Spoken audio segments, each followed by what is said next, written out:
Hey everybody, Matthew, Steve, and Quirk here from MiniWarGaming.com, and welcome to the first ever battle of Gorkamorka. It was a little late, sorry. Yeah, a little out of step there. Man, you guys can't dance. No.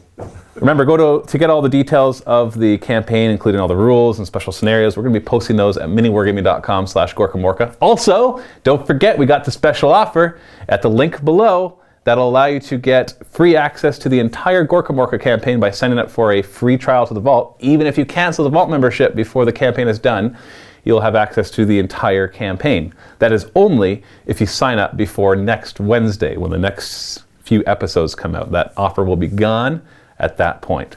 So our first game is against the Squiggers of the Dune. They carry a harpoon. They bay at the moon. Awoo! Dude, you're the only one not singing, and it's your mob. Steve don't sing. Steve don't sing. Well, we'll see if we can fix that. Yeah, you wrote the song, man. And against Quirk's... He totally did. Against the Orks of Hazzard, which with their special horn, which sounds like... Yeah, all right. If you think it's goofy, that is Gorkamorka. So, hold on tight for the ride of your lives. And our first scenario is going to just be a basic we was ear first, which is you set up on opposite sides. There's scrap counters on the table that you're trying to get, and you bottle out at 25%, which means as soon as you lose 25% of your guys, including vehicles, and then they have to start taking leadership tests or they are out. So let's take a look at the table and let's get started. We have our desert theme board here, and I gotta say a quick shout out to Greenleaf Terrain for making all the terrain that you're gonna see in this campaign. He did a fantastic job. A lot of the boards are gonna be more sparse like this because Gorkamorka really relies on open spaces for your vehicles, but sometimes we'll have it a little more cramped than others, and there's gonna be some really cool special scenarios too, which will come up later, such as chases with the terrain moving and the boards moving. So in this scenario, it's called We Was Ear First. And the idea behind this is two mobs showed up to a place that has some scrap, and they battle it out for the scrap. But neither mob wants to lose lots of guys, so it's not like they're going to fight to the death. They respect might. And so when the one mob shows that they are the mightier mob, then the other one tends to bottle out. And that's why when you lose 25% of your mob, and you count vehicles as numbers in your units, then you start taking bottle tests, which is just your knob taking a leadership test, unless he's down or out. In which case you just take your highest leadership test, and as soon as you fail it, then the game's done, and that mob bottles out. They leave with whatever scrap that they're holding. They possibly drop scrap when they bottle out, leaving the rest of the scrap to the winner. Any scrap that you're carrying is worth D6 teeth, and then any scrap that's left on the ground is worth D3. Now, if you are familiar with the Gorkamorka rules, we are changing a lot of even the scenario rules. So what we're saying here is the official rules for us. But of course you can make up the scenarios however you want, or just play them according to what is in the other book. So we've got 5 scrap counters, one right here in a difficult terrain mess, which means a vehicle without tracks, if they try to move over that with anything but a slow speed maneuver, they will spin out, which is bad. And then we got 2 scrap counters close in the middle. We got one here by this rocky overhang, and then one by these tires with this some sort of tower. And I set up some ramps. And we do have some special rules for the ramps that we'll go over if they ever come up. If you just drive over them normally, then they're just open terrain that you drive up. And you have to be able to fit on them, of course. So we roll off for deployment. Whoever wins gets to choose their deployment side. And then there's also a roll off to see who goes first after everybody is deployed. And there's no number of turns. It just goes until somebody has bottled out. Roll for choosing deployment. Steve, you get to choose your side. Do you know where you're going to deploy? Yeah, well... You got to deploy wholly within 8 inches. I don't quite fit like this. No, you're what, 10 or 11 inches? So you got to go at an angle. And Quirk, you're on the opposite table edge, wholly within 8 inches. Is your truck actually 8 inches long? That's exactly 8 inches. Okay, so perfect. And now we roll to see who goes first. Quirk gets first turn.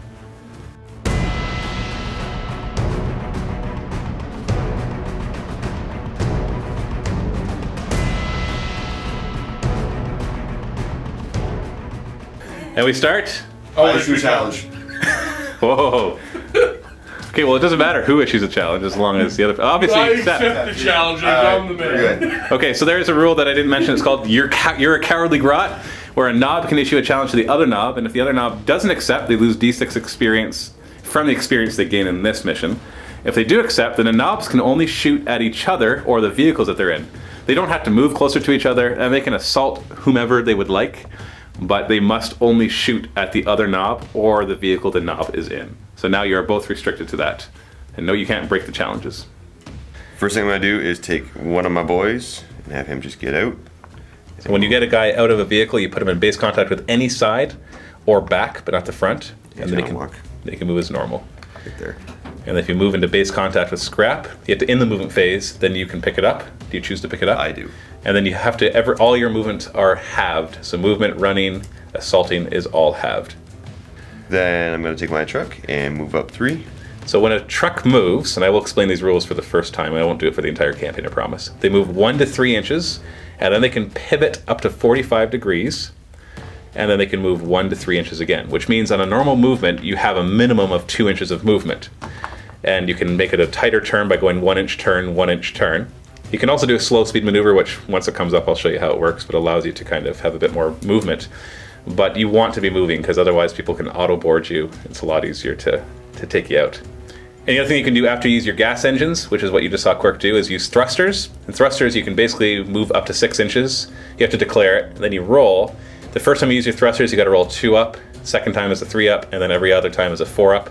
And you can keep doing it, so you can move an infinite amount, assuming that you keep making your thrust moves. As soon as you fail one, though, there's a chance you'll spin out or swerve.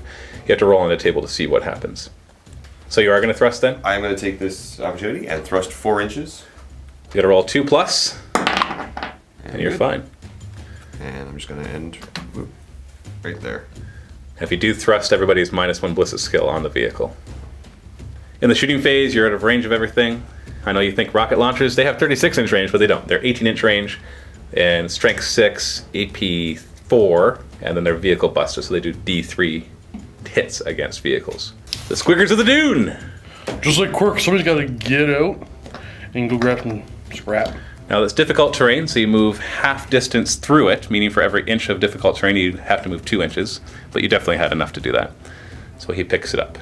And I'm going to go forward 3 and pivot. And I'm going to go forward again. So you can see the disadvantage that Steve has with this bigger one. It's a lot harder to maneuver without hitting stuff. Are you going to thrust? I am definitely going to thrust. I want to thrust forward. Oh, I'm going to go full 6. So 2 plus. Oh, good start. Thank you That's for not allowing us good. to see what happens when you fail it. We need to roll on the thruster buster table. So go ahead and just roll a d6. 4 plus is the best thing you could roll because you just move forward d6 inches. Otherwise, you could spin, you could move forward and spin, or you could swerve if you roll 1, 2, or 3. So d6 inches forward, 5 inches. Hey, not bad. Now, you might think, well, that's not a problem, but the thing is he can't thrust anymore. His movement is automatically over once he fails one of his thruster moves, which is too bad because he might have been able to get in range with his 18-inch harpoon. Yeah. My knob now wants to get out, or attempt to anyway. Yeah, once you use your thrusters, then you have to make an initiative test to get out or possibly fall and flatten your face. Initiative 4 on him. He's fine. Good. I sent him. You want to make sure the rocket launcher's not firing at your boat? Yeah. It's He's like, oh, get me! You carry the grunt! He's the dodge. I thought you were a Gorker. That seems a little too cunning. I don't know. I got nothing for that. I'm a cunning worker. All of them are cunning. I guess that's true. You're And brutal. brutal. You're brutal, but cunning. So there's the cunning part right there. So wait, I can't shoot at his boat? That's No. right. Brutal. You have to. Yeah, I'm gonna run this guy. We're gonna go just about here is all he can go. He can only move 3 inches in his run because he's carrying scrap, and then the first inch was through difficult, so that counted as 2. So basically, only moving 2 inches. I'm gonna run Captain Ahab here. This way. We automatically run 6 inches using the Heralds of Ruin run rules for that. Back to the Orks of Hazzard. What, you got something else you want to do? I want to move my guys around my boat a little bit. Okay. Orks of Hazzard. First off, this guy's gonna take his scrap and jump back in the truck. So now the truck is carrying the scrap, so it counts as a gubbins or an upgrade. That'll matter for vehicle locations because it could get shot off the vehicle. It also matters because he's no longer carrying it. Going back to my truck as I knock my spanner off here. Going forward 3. So are you going to turn to go after that knob? I'm gonna turn just a little bit and measure some stuff really quick. And then going forward another 3. So keeping your front arc so you don't get T-boned. Yeah, I don't want that to happen. Are you sure? And then Turn just a little bit. just a smidgen. There we go. This is Mitch. Gonna grab one of my boys, gonna jump out of the truck, going in base contact, and At then the side. Don't put it in the front. Oh, sorry. You don't want to get run over. There we go. And then 6 inches, we'll put him. Yep, he can grab that scrap. Grab it, buddy. And then I'm gonna have another one right there. Go forward 6. Yeah, he's within. So you grab both of those scrap counters. Look at you, rich guy. Shooting phase. Gonna have my shooter here fire at your knob. And I'm gonna fire full auto. So full auto, the way it works is you can exchange, in our rules, is you can exchange any number of your shots for a sustained fire die, which is essentially a D3, but it has a weapon jam symbol on it, which you don't want to roll. And you roll the die for each of the ones that you exchange, and that's how many shots you get, plus any ones that you don't. So if you had 2 shots, for example, on an heavy shooter, you could exchange one of them, so roll a full sustained fire die, and add the extra one that you still had.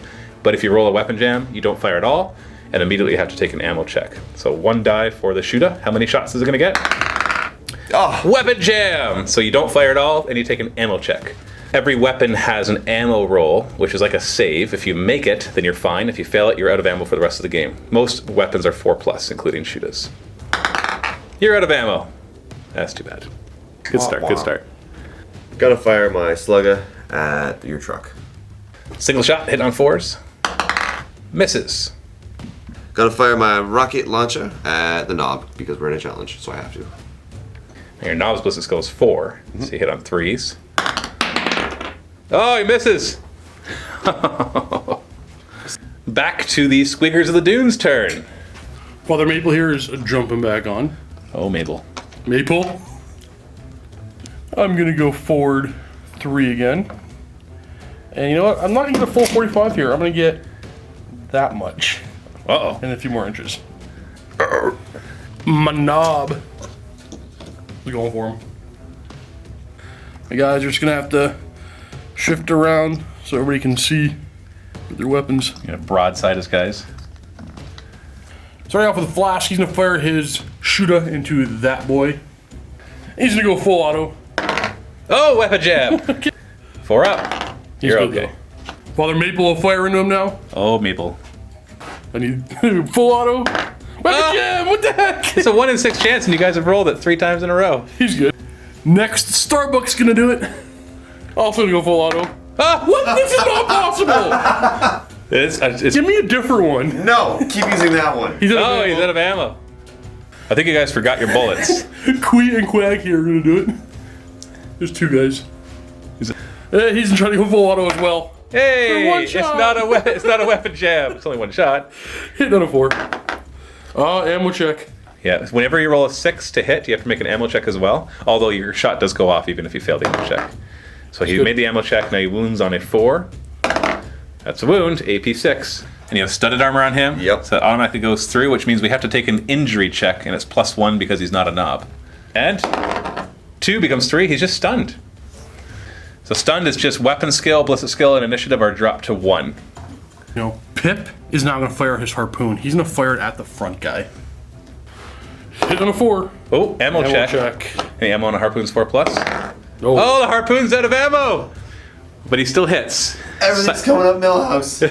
So you get the harpoon has a random strength of D6 +2. So it's strength 6, and it does D3 hits against the boy. So it does 2 hits. So roll 2 damage. So 2's to wound, and that's 1 wound, ignoring his armor. So just roll on the injury table. Oh, Nothing. a natural 1 is always nothing. Wow, you're lucking out here. Stubbs gonna fire his shooter into the. I'll go for the stunned one. And we're gonna go full auto. For 1 shot. All right, 4's to hit. Oh, ammo check, 4+. Okay, you got ammo. 4's to wound. That's a wound. So still only studded armor, so you get +1 for not being a knob and another +1 for being stunned. Oh, natural 1! Yes! Natural 1 is nothing. Oh, jeez. Dagu's gonna fire. But he has a shooter as He's got well? a shooter. At the same guy? Same guy. And he's going full auto. Weapon jam! And he's out of ammo! yeah, where's your... You need like 10 more guns to make up for all this. And the last guy, what is his name? Tago. Touchdago, he's gonna fire? Oh yeah, go full auto. Now I just have to point out that 2 shots. these results are not typical. No. Typically full auto is a No. good thing. Yeah. It doesn't usually make you not fire at all. So 4's to hit. Oh jeez. Wow, okay. Alright, he's gonna go ahead and charge him. And we have no Overwatch in this Gorkamorka. Distance? Alright, 11 inches is definitely in. There's no Here We Go either, but there is Furious Charge. So your novice equipped with an huge choppa has 3 attacks plus 1 on the charge. So he needs 3s to hit, having the higher weapon skill. And then it's 2s to wound. 2 wounds, ignoring armor. So you roll 2 dice and take the highest one. Adding 1. He's only stunned. What is going on, man? What's going on? I don't know. That is going to be hard to strike back, but because now you're stunned at weapon skill 1, but you do get to turn and swing back. 2 attacks and on 5s. Nothing. Now we don't do combat resolution because that's just what we decided to do for these rules. It helps keep the pace of the game as well. So that is it. You're stuck with him, and he's just stunned. Not good. That was a great turn, man. That was a terrible turn. Fired everything. Oh, you didn't fire most of your stuff. Your harpoon is out of ammo. That's actually a pretty big deal. And all you did is manage to stun both of these guys. At least one of them's locked in combat and can't get back with his scrap. But I have a funny feeling you're in trouble here. Gonna go forward 3 inches. Don't run over your guys. Although you are allowed to. Well, in that case, I'm just kidding. I don't want to. I don't want to. I don't want to. I don't want to. My guys are expensive. Are you going to thruster? I am. After I move on my own thing, he's gonna move right here. Getting ready to throw his stick bomb. Witness me! I'm gonna do a thrust 6 inches. On a 2 plus. Oh, you got it. All right. Now you could declare that you're doing a rake at this point because you're within 2 inches of his side. Did you want to do that? Yes. Oh, okay. Sorry, I gotta just back up for a second. So you can't do a rake yet. The rules are a little fuzzy. I think they were built more for smaller vehicles because it says you have to move past, and that would kind of mean that he has to get all the way over here, which I don't like. So we're just going to adjust it that you have to get your center of the vehicle to their center of the vehicle to represent you smashing into them on the side. So if you want to end up doing a rake, you'll have to get that middle all the way up to here, which is at least another thrust away. Yeah. So I will thrust another 6 inches. 3 plus this time. Oh, you made it. All the way up to there. Oh, you got a wheel that turns. That's handy. So not... Oh, that was further than 6. What? Your front goes to that. There we go. That's where you had it starting. Yeah, so your center is not on the center yet. So you'd have to thrust one more time if you want to rake. So you're not going to try to rake then? No, because I need to... The next one will be on a 4 plus. Yeah, you don't... You've made it this far really well. Your guys are all close enough that you could actually jump them across. I think I will. Yeah, and they could do that in the assault phase, so you actually get your charge bonus. And this guy's just got to move 3 to right there. Holding on to his scrap. Yeah. Hold on to your scrap. Shooting phase. I think I need to throw a bomb. A crack stick bomb or a frag stick bomb? I don't know. Now you've thrusted, which means you'll be at -1 ballistic skill, which means you'll hit on 5s, but the crack stick bomb against a vehicle is awesome. Strength 6, D3 hits. The frag stick bomb is only is only strength 3, but it's a blast, which means it'll be easier to hit, especially with a boat this size. And also, blast does D3 hits against a vehicle as well, but it's only strength 3.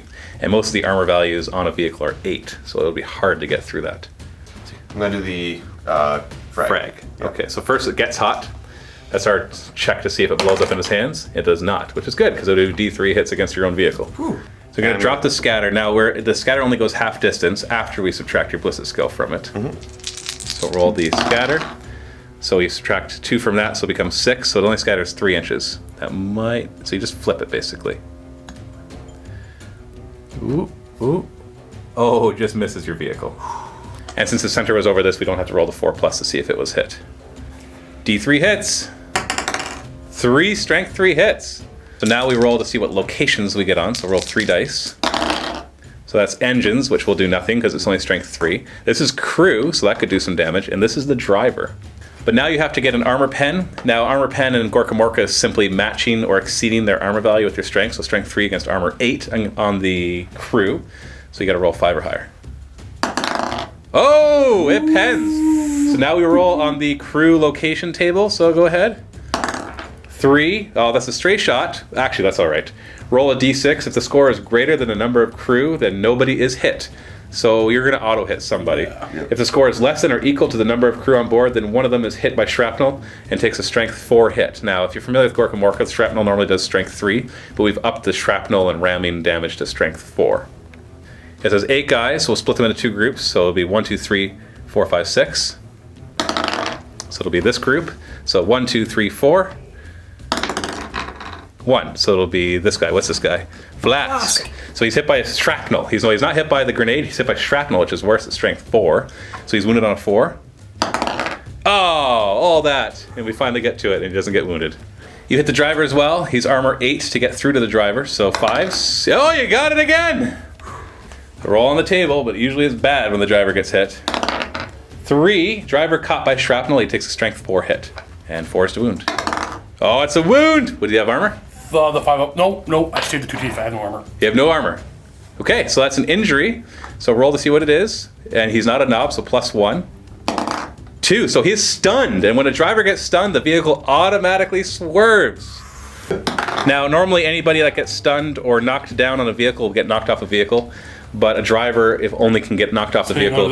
If he gets knocked down, he's off the vehicle. If he's stunned, it'll be bad. So a swerve, the way a swerve always works is we roll for random direction, left or right, and you'll move turn your total 45 degrees, and then move forward d6 inches. So 4 plus is right.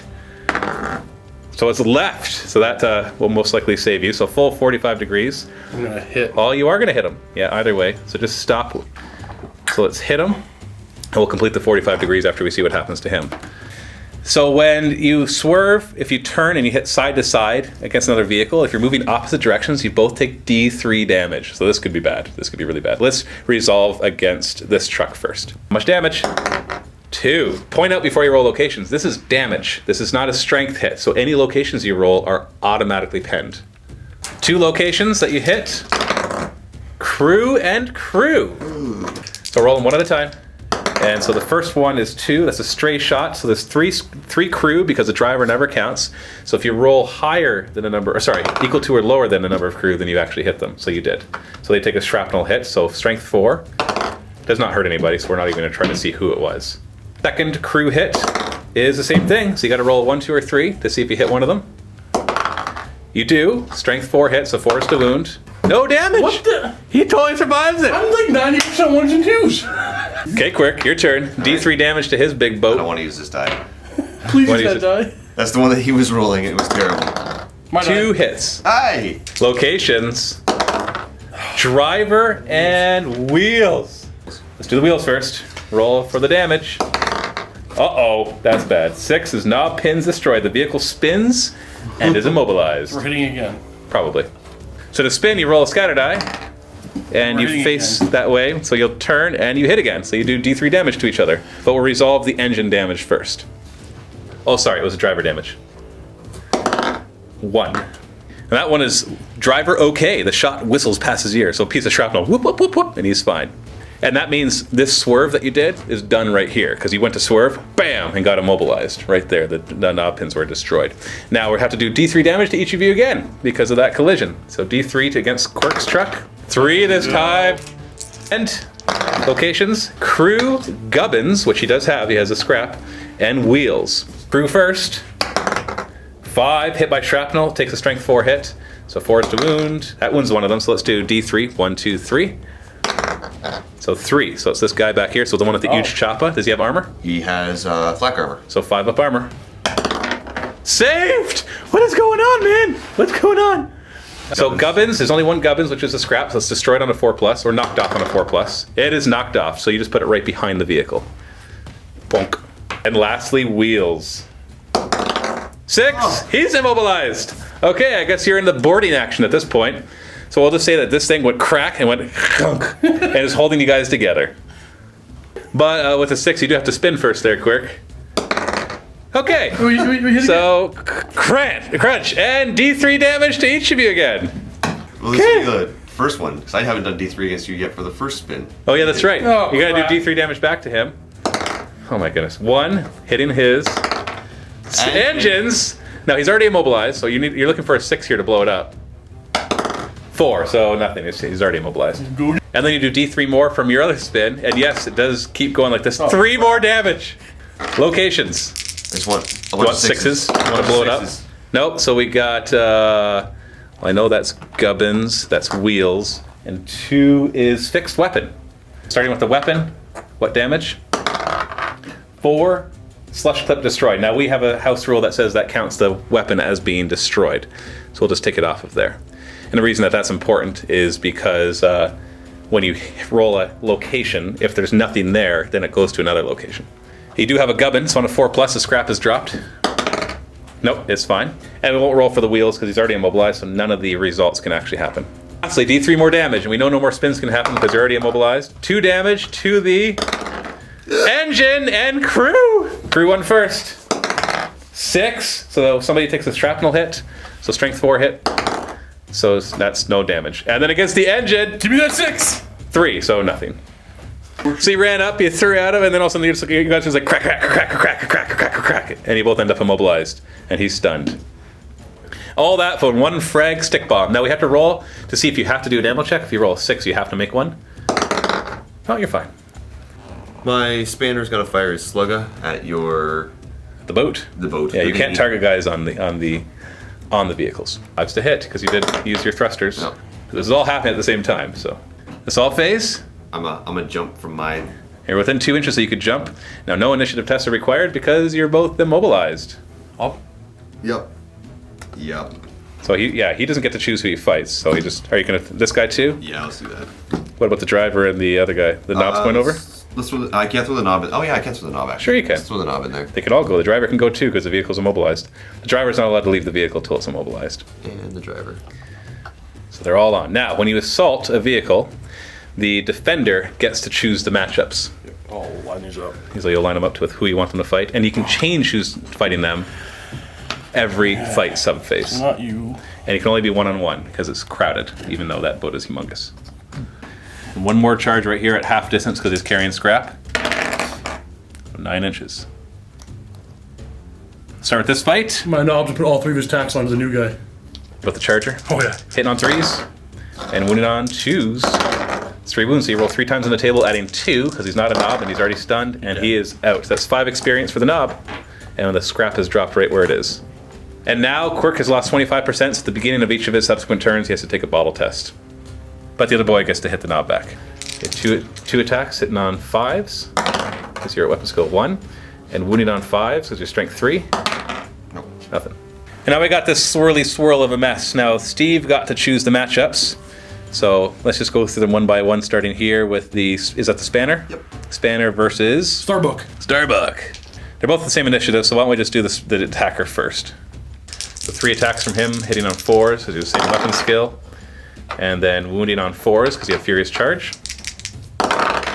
Oh! Do you have any armor? No. No armor. To 2 injury rolls, adding 1 because he's not a knob. He's out! That is 5 experience, you still get to hit back, though. You still get to hit back at the same initiative, though, on 4s, and then wounding on 5s.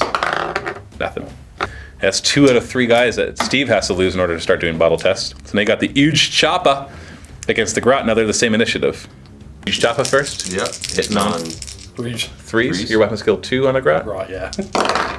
So, okay, there we go. 3 hits. 2s to wound. And these are all insta-killing. So we roll 3 dice, take the best one, and you add 1 for not being a knob and 2 for being an insta-kill. So add 3. Yeah, he's out. You will have to take a bottle test in your next turn. And that's 5 experience for him, but the Grot does get to hit back before he dies. 1 attack back, hit on a 4. Nope, he's just out. Some Stick Bomb Man against, oh, Mabel. Maple. 3 attacks from Stick Bomb Man. Hitting on 4s. Ooh, and winning on 4s with Furious Charge. Good rolling, holy cow. 2 wounds, do you have any armor on him? No armor, injury table, +1. And he is knocked down, which means he'll be knocked off of the boat. Okay, direction, where's he going? He's going that way 3 inches, so he lands on the truck. So he is knocked down, which means there's a chance that he falls off the truck. So take an initiative test. You're fine. Okay. But he does get to attack back. So looking at 4s to hit and 5s to wound. Nothing. All right, he would automatically fail that initiative test. Or not automatically, but he's initiative 1 right now for being knocked down. So he failed that initiative test. And he'll get knocked 3 inches this way. And he's already knocked down, but on a 4+, he takes a strength 3 hit for falling. Okay, so strength 3 hit, wounds him on a 5. Oh, he's fine. Last fight. My knob. Is that your knob? Yep. Yeah, knob against a little Grot. Your knob had anything special? No. So 4 attacks on 3s. And then winning on toughness 3, so 3s to wound on charge. Any armor? No, your Grot can't have armor. So injury test, +1 on the table. He's out! 5 more experience for the knob. So on to Steve's turn. have a bottle test to make. Everybody's leadership 7. The knob doesn't go up to leadership 8 until he wins his first game. So that's a scatter die in your hand there. Leadership 7. Oh, it stays! You didn't want to stay, did you? No. You can choose to bottle out. As soon as you can make bottle tests, you can choose to bottle out. If you want to, because you'll get that, you'll only lose that scrap on a 1 because it's on a vehicle. And that's it. You only get that 1 scrap. And again, You could jump out this. You could jump out this turn, grab scrap, and then next turn bottle out. But you I have to engage. I have to put 4 guys on. Yeah, you've got 5 guys in there, and 4 of them have to engage. One of them being stunned. Oh, this one's not stunned anymore. Is the guy knocked down stunned? Can he move? He's stunned. Knockdown is stunned as well. No, I'm gonna bottle out. You're gonna bottle out? Oh, yeah. Okay, roll to see if you keep the scrap. On a 1, you drop it. That's a scatter die. No. You keep it. So you got that scrap. Does he drop his? He doesn't have That's it. mine. Knob. The knob's not carrying that one. That's my guy carrying it. Oh yeah. Yeah. Yeah. He's like, let's go, guys. We'll come back for the boat. Quickly, we got to test to see if these immobilized vehicles actually end up being crippled. For somebody who bottles out, they have to roll a 4+. You're good. And for somebody who doesn't bottle out, you got to roll a 2+. So go ahead, Quirk. You're okay. Woo! So no permanent damage on the vehicles. So now that the game is over, we're going to calculate damage to the guys who are removed, and then we'll calculate income and experience and everything like that. Start off by taking a look at Steve's mob. We got 3 guys who are removed from play. So we have to roll on the serious injuries table, which can range from anything from death to being captured to having parts permanently damaged. Why don't we start with Starbuck. So damage, 51 is a full recovery. He's fine. Then we got your Grot named Tashtego, and we roll 44, which is nope, that's full recovery. That's full recovery. Anything from a 36 to a 55 is full recovery. And lastly, Pip.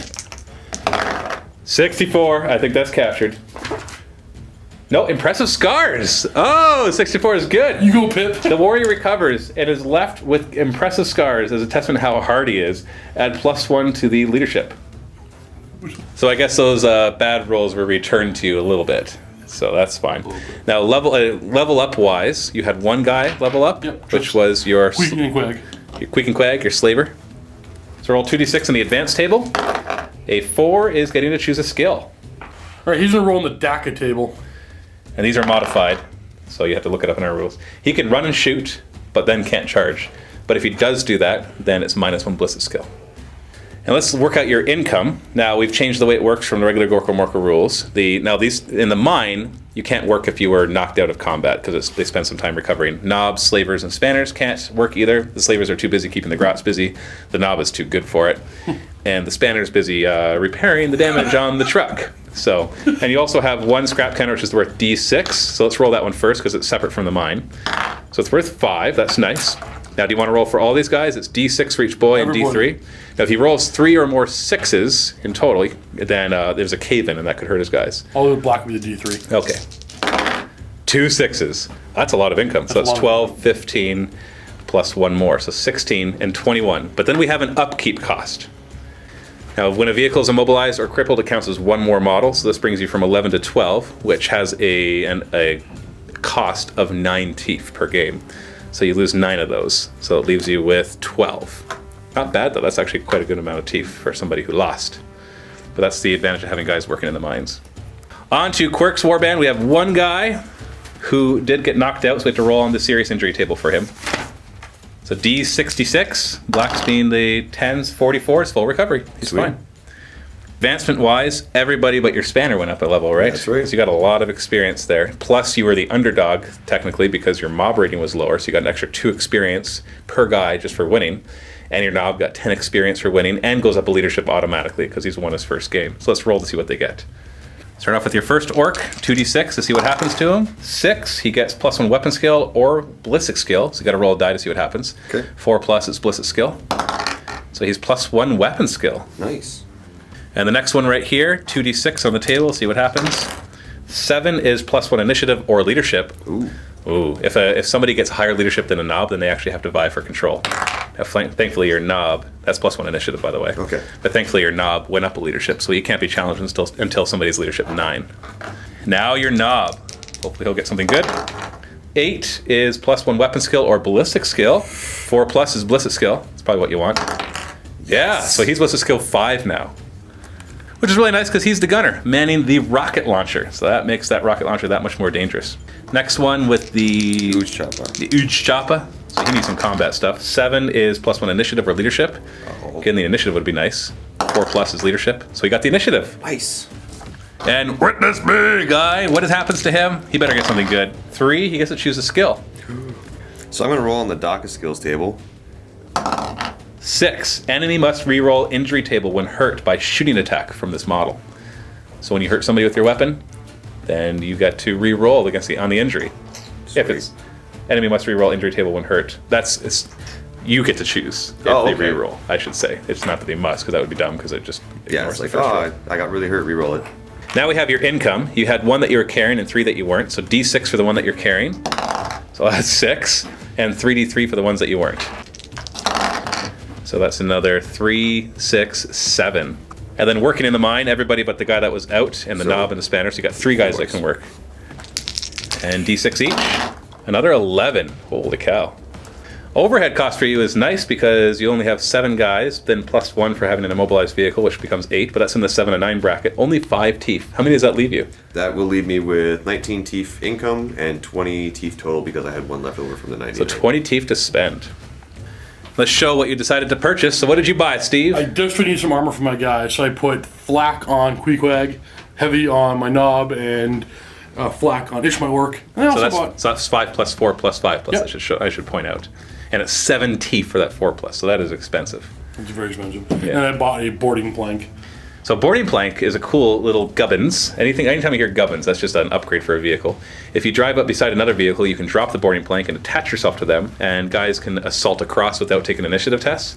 And when the enemy vehicle drives away and detaches a boarding plank, they automatically take 1 damage. And it doesn't even destroy your boarding plank, which is kind of cool. So it's a guaranteed damage against them and allows you to assault over nicely. And when you combine that with all your armor upgrades, it should be interesting. Looking at Quirk's upgrades, what did you decide to do? So I decided to give my knob heavy armor, as well as the boy with the Uj Choppa, who now has initiative 4. He's also got heavy armor, so he's a little bit more survivable. Yeah, and then I made sure that everybody in my warband has at least flak armor. So the 2 guys that had studded before, so these 2 now have flak armor. I should point out that you are allowed to sell equipment at half the cost, rounded down. Now, studded armor is only 1 tooth, so that's worth nothing. But Quirk has chosen to keep all of it in his armory. That way, when he gets new guys, he doesn't have to pay to equip them with flak armor. That's it for this battle report. Final mob ratings. Steve went up to 144 for the Squiggers of the Dune. And the Orks of Hazzard went up to 145. So he went from being the underdog to actually being a stronger mob with all the experience that he got. So that is it for this one. Go ahead and click the links below to watch the other battle reports. And don't forget to check out the free offer to get access to the entire Gorkamorka campaign for free by signing up for the vault. Even if you cancel, you still get access to all of it. That offer is gone by the time the next set of episodes comes out in a week from when these ones were published. Thanks for watching. Happy wargaming.